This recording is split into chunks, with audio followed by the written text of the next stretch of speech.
સવાર સાંજ માટે કે છોકરાઓના લંચ બોક્સ માટે જ્યારે ખબર ના પડતી હોય કે શું બનાવીએ તો એકવાર આ રેસીપી જરૂરથી ટ્રાય કરજો.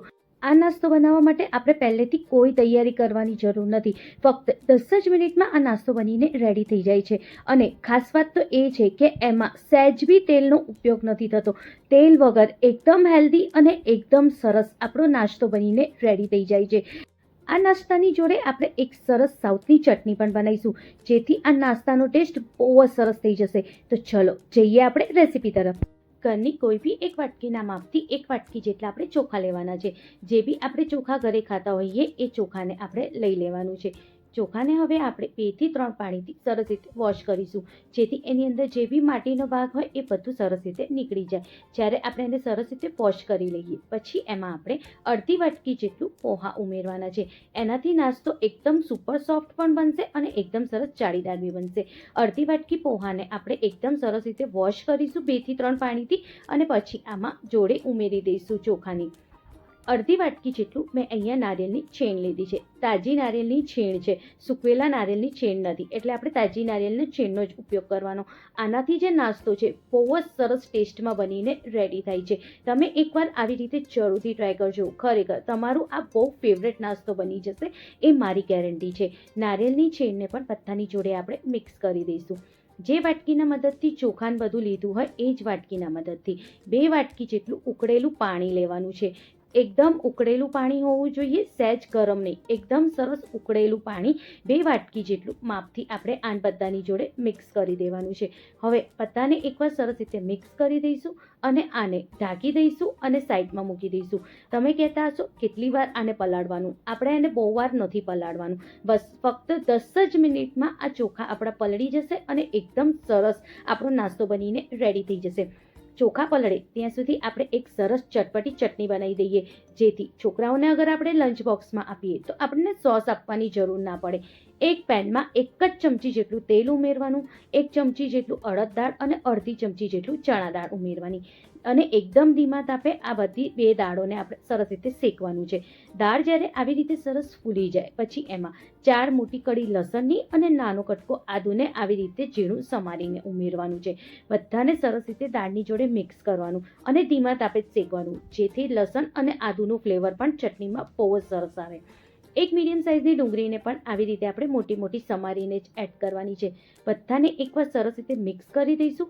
હવે આને આપણે ઢાંકીને લગભગ 1 થી 2 મિનિટ માટે જ આપણે એને સરસ રીતે શેકવા દેવાનું છે, જેથી દાળનો કલર પણ બદલાઈ જાય અને જે કાંદા છે એનો પણ સરસ રીતે કલર બદલાઈ જાય.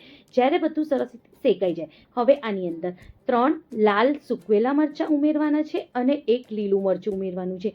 નાના છોકરા માટે અગર આ ચટણી બનાવતા હોય તો તમે આની અંદર લીલું મરચું ના ઉમેરતા. અને 1 મીડિયમ સાઇઝના ટામેટાને પણ આવી રીતે મોટું મોટું સમારીને ઉમેરવાનું છે. બધાને એકવાર સરસ રીતે મિક્સ કરી દેવાનું. મિક્સ થઈ જાય એટલે એની અંદર સ્વાદ મુજબ મીઠું ઉમેરવાનું, જેથી ટામેટા ફટાફટ ગળી જાય. અને એકદમ ધીમા તાપે જ આપણે બધાને સરસ રીતે શેકતા રહેવાનું.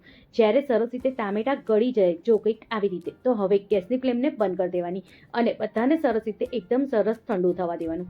જ્યારે એકદમ સરસ ઠંડુ થઈ જાય પછી બધાને આપણે મિક્સર જારમાં લઈ લેવાનું છે. એ પહેલાં આપણે મિક્સર જારમાં નહીં લેવાનું, નહીં તો જ્યારે આપણે ચટણી ક્રશ કરીશું ને ગરમ ગરમ હશે તો ઉછળશે. હવે એની અંદર આપણે જરૂર મુજબ પાણી ઉમેરવાનું છે. જેટલી ઘટ ઢીલી ચટણી જોતી હોય એ પ્રમાણે જ પાણી ઉમેરવાનું અને એકદમ સરસ ક્રશ કરીને આપણી આવી રીતે ચટણીને રેડી કરી દેવાની.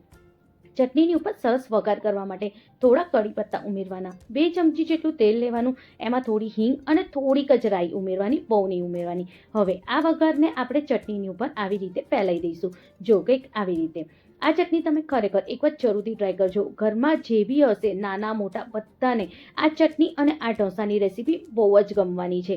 હવે આપણે ચોખાને પણ ચેક કરી લઈએ. જો ચોખામાં જ વધારે પડતું બધું પાણી ચોખામાં અને પૌવાએ લઈ લીધું છે, એટલે બહુ પાણી નથી બચ્યું, પણ આપણે બહુ વધારે પડતા પાણીનો ઉપયોગ બી નથી કરવાનો.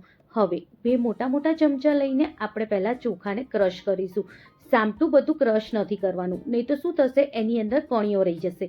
આપણે એકદમ સ્મૂથ બેટર જોઈએ, એટલે 2 ચમચા કરીને આપણે મિક્સર જારમાં લેવાનું, એને ક્રશ કરવાનું અને આવી રીતે બધાને આપણે સરસ રીતે ક્રશ કરીને આટલું સ્મૂથ બેટર બનાવીને આપણે રેડી કરી દેવાનું છે. ક્રશ કરતી ફેરી થોડું બી પાણીનો ઉપયોગ નથી કરવાનો. જે ચોખામાં જે પાણી છે એ જ પાણીની મદદથી આપણે એને ક્રશ કરવાનું છે. એ વાતનું આપણે ખાસ ધ્યાન રાખવાનું. અને જો કંઈક આટલું સરસ બેટર હોવું જોઈએ. હવે જે મોટો ચમચો આવી રીતનો બધાના ઘેર હોય, બસ એ 1 ચમચા જેટલું જ પાણી ઉમેરવાનું છે. એનાથી વધારે પાણી આપણે નથી ઉમેરવાનું. પાણી ઉમેર્યા પછી મીઠું આપણે સ્વાદ મુજબ ઉમેરવાનું છે. બધાને એકવાર સરસ રીતે મિક્સ કરી દઈશું. જ્યારે બધું સરસ રીતે મિક્સ થઈ જાય ને પછી અડધી ચમચી જેટલું આપણે આમાં ઈનો ઉમેરવાનું છે. ઈનોનો જ ઉપયોગ કરવાનો, ખાવાની સોડાનો ઉપયોગ નથી કરવાનો. ઈનોને તરત એક્ટિવેટ થાય એટલે 1 ચમચી જેટલું એની ઉપર પાણી ઉમેરવાનું. ફરીથી બધાને સરસ રીતે મિક્સ કરવાનું, જેથી ઈનો અને બેટર બહુ સરસ રીતે એકસાથે મિક્સ થઈ શકે. અને જો કંઈક બેટર જે છે ને હજુ બહુ ઘટ છે, એટલે 2 ચમચી જેટલું જ મેં આમાં બીજું પાણી ઉમેર્યું છે. એનાથી વધારે પાણી નથી ઉમેરવાનું. આ બેટર જે છે નાય બહુ ઘટ કે નાય બહુ ઢીલો હોવો જોઈએ. બસ આટલું જ. જ્યારે આપણે આવી રીતે ચમચામાંથી નીચે પાડીએ ને બેટર, તો આવી રીતે બેટર હોવો જોઈએ. ઢોસા બનાવવા માટે જે નોનસ્ટિક પેન કે નોનસ્ટિક તવીને પહેલાં આપણે સરસ રીતે ગરમ કરી દેવાની. જ્યારે એ સરસ રીતે ગરમ થઈ જાય તો ગેસની ફ્લેમને એકદમ ધીમી કરી દેવાની. થોડું પાણી ઉમેરવાનું અને એને સરસ રીતે આપણે લૂસી દેવાની છે. કારણ કે આપણે આમાં થોડું બી તેલનો ઉપયોગ નથી કરવાનો, એટલે આ પ્રોસેસ કરવી બહુ જ જરૂરી છે. 1 કરછી જેટલું જ બેટર હવે આમાં આપણે ઉમેરીશું અને સહેજ જ આપણે એને ફેલાઈ દઈશું. બહુ વધારે પડતું નથી ફેલાવાનું, કારણ કે આ ઢોસા થોડા જાડા હોય છે અને એકદમ જાળીદાર હોય છે. એને 1 મિનિટ માટે શેકવા મૂકવાનું. 1 મિનિટ પછી જો એકદમ સરસ ઢોસા શેકાઈ જાય છે, એકદમ સરસ જાળી બી પડે છે અને એકદમ સોફ્ટ પણ ઢોસા બનીને રેડી થઈ જાય છે. જો કંઈક આવી રીતે. ફરીથી એકવાર હું તમને બતાવું કે આપણે ઢોસાને કઈ રીતે ઉતારવાના છે. એક નોનસ્ટિક પેન કે તવાને આપણે પહેલાં સરસ રીતે ગરમ કરી લેવાનું. પછી 1 કરછી જેટલું જ બેટર એની ઉપર આપણે આવી રીતે પાથરીને ફેલાઈ દેવાનું છે.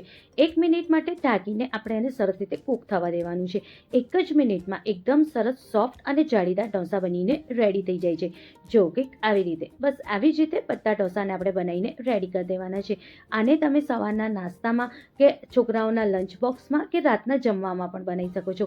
આની જોડે મેં સંભાર, બીજી ચટણી અને જે આપણે મસાલા ઢોસા માટે જે મસાલો બનાવીએ છીએ એ પણ બનાવ્યો છે. કારણ કે આ જે રેસીપી છે મેં રાતના જમવામાં બનાવી છે.